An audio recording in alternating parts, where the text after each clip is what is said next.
What is a millionaire mindset? What is it like to think your way into success when it comes to abundance and money, time, freedom?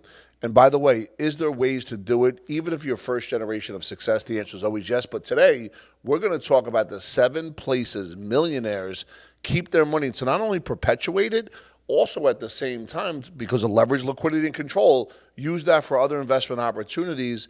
And then how do they store it to create generational wealth?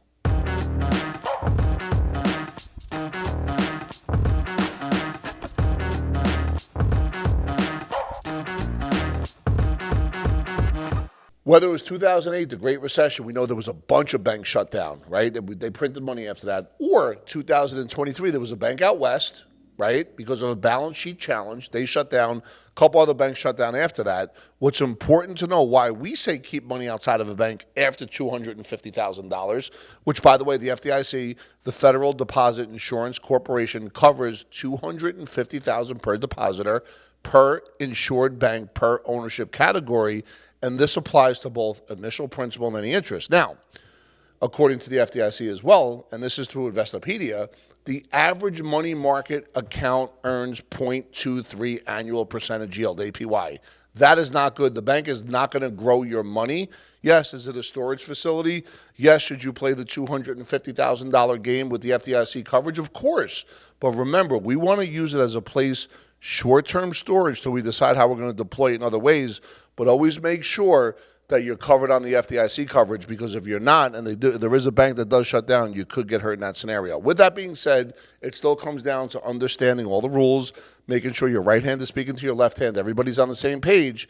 And for you that is just learning this, just remember, every dollar counts. Treat it like a Roman foot soldier and let your money work for you, not you work for your money. Where do the wealthy keep their money, folks? And listen, at the top, I talked about the 7 places, and we're going to get into that right now, starting with a federal bond. What is a federal bond? The U.S. Treasury and Federal Reserve can take your funds and issue very safe securities in return.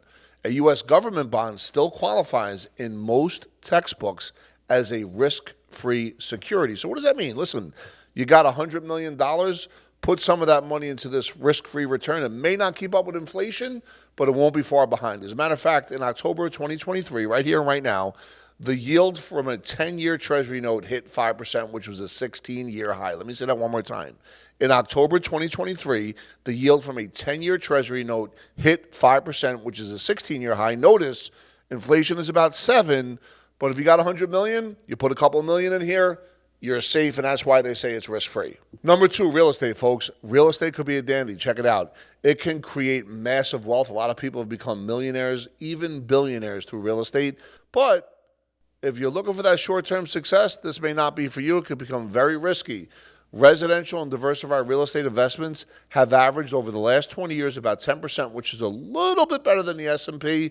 I'd argue that a little bit, but it's according to Investopedia, because we want to factor in taxes and lost opportunity costs. Another conversation for another day. But here are some of the strategies. I'll give you 6 and I'll explain 3. You have a fix and flip, right? So what does that mean? I buy a house, I fix it up, I flip it, meaning I sell it. If it's done within 12 months, my profit would be taxed at short-term capital gains, not long-term capital gains. Then I have a lease option. What is that?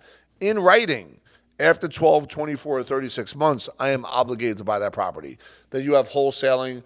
Rent to own is lease options cousin, except there's no obligation. It's something that you could do. We have bird dogging, and last but not least, we have partnering. You get the right investment group, folks. Let me tell you something. You partner up and put all your money together, put in that LLC, and you have a 5, 10, 15-year commitment with teams and members that are connected with buy-sell agreements and the operating agreements in good order.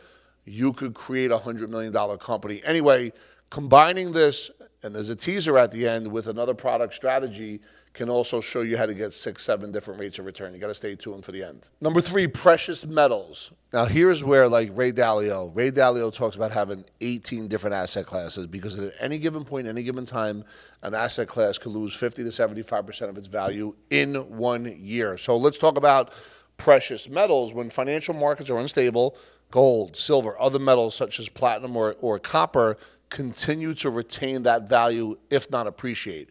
precious metals have historically provided a low or negative correlation to other assets. When we look at stocks and bonds and you have these uncorrelated assets, these precious metals, that's a good thing when the markets are going down. It creates stability. It's a flight to quality. And folks, listen, stay with this video. Don't forget to like and subscribe. You always want to get that bell when that next video comes. We're providing education daily. And here at Epic, one of the members would love to sit down. There's no obligation. Don't forget, if you want to have a free consultation, they're here to listen to whatever you have to say. Okay, let's get to number 4, luxury assets, folks. This category of tangible assets, it encompasses fine art, cars. Think about this. If you have a car that's over 6,000 pounds, you get a tax write-off. Watches. We always hear about the guy in Germany that bought a watch for $345, later sold it for $750,000. Diamonds are the jewels. Just about anything that qualifies as a collectible. These assets are generally thought to have periods of rapid appreciation due to either strong financial market performance or periods of popularity, which increases underlying demand and resulting prices. Remember, diversify within and amongst asset classes. The question becomes, how much of your percentage of money do you put into this? Number 5, a business or farm. I own multiple businesses. I don't own a farm, but let's get into it. Buying a business can ensure a return on your investment, ROI, provided, of course, that the enterprise generates a profit. Now, you overfund your cash value life insurance, take that money and buy a business, measure the dollar, you'll be amazed at what happens next. Anyway, alternatively, with a so-called investment farm, you hire a staff to handle the actual agricultural operations. The intention of investing in a farm may be to generate a profit or to increase a tax deduction for the owner. This is where we're talking about tax strategies, folks, and understanding not just the tax write-off, but tax strategies. And oh, by the way, they happen to own land as well. Number 6, cryptocurrency. Kryptonite alert, kryptonite alert, kryptonite alert. These are folks that used to do 10,000 push-ups in one day. These are the folks that used to be all over, whether it was TikTok or Instagram, telling you to sell the kitchen sink and go buy cryptocurrency. Where are they now? They're selling other programs. Anyway, what is cryptocurrency? There are a number of cryptocurrencies. Bitcoin is just the best known.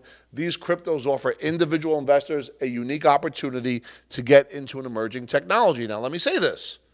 Bitcoin should be in the overall financial mosaic, but you shouldn't cash in everything to go buy it. That's just my opinion. What do I know? This is a high-risk, high-reward opportunity, folks. However, most analysts believe these alternative currencies are here to stay. Here, if you're going to do it systematically, dollar cost average, do it on a monthly basis, do it on a quarterly basis, and you have a 5-10-year game plan, I'm all in. But if you think you're going to go buy some crypto next week and it's going to buy you an island in 2 years, you're just complete, you've lost your mind. Sam Bankman-Fried, the brother's going to jail. You heard it here. He's going to jail. Sam's going to jail. Continue to follow. Number 7, a whole life insurance policy.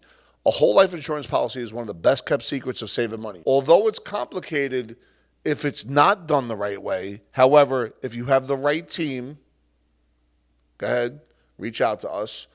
Your money can multiply through leverage, liquidity, and control. It could work as a personal financial line of credit as well as a financial Swiss Army knife. And what do I mean by that? Listen, if you're overfunding a life insurance policy and you're getting a guaranteed rate of return plus a dividend, and you leverage that money and this money is uninterrupted inside the policy because of leverage, liquidity, and control, and let's say you buy a piece of rental real estate and that renter pays back your policy, you just became a person that gets multiple uses of each and every dollar by becoming your own bank. Anyway, like I said earlier, continue to follow, hit that like and subscribe button. If you want to sit down with one of the members here at Epic, they will take you through a free cash flow analysis.